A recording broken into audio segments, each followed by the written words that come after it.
Ja som Miky, študent druhého ročníka na Fontise, študujem IBE, čo je v preklade International Business Economics.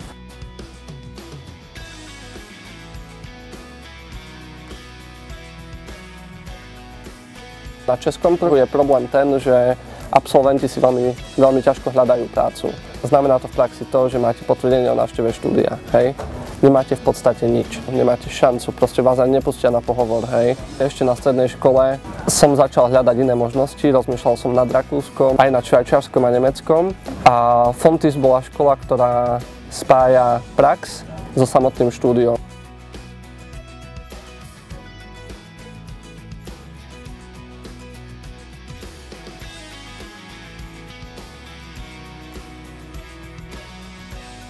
The school offers a lot of opportunities for different students to be involved in different kind of projects.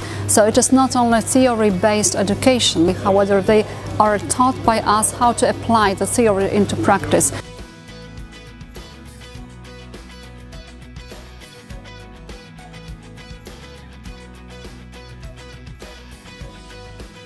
Keď som začal prvý ročník, samozrejme, že to bol šok, nová kultúra, noví ľudia, zase nikoho som tu nepoznal, ale po pár mesiacoch som si zvykol a v druhom ročníku začala mini company, projekt reálnej spoločnosti. V treťom ročníku prichádza stáž a Erasmus. Ja idem robiť stáž do OMV, do Viedne, na pozíciu Marketing and Strategy. Na Erasmus idem do Regensburgu, do Nemecka a vo štvrtom ročníku zase prichádza pol roka teórie a potom polročná stáž, na základe ktorej sa píše bakalárska práca.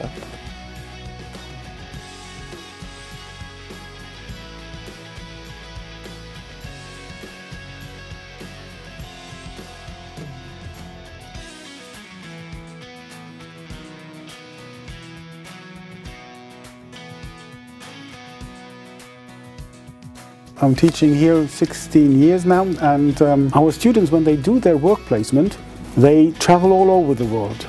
Currently I'm tutoring 6 students in their graduation phase, and one of them is in Dubai, the other one is in China, one is in UK, third one in Turkey, one in the Netherlands, and one in Germany. So I can say my student population at the moment is very international when it comes to the locations.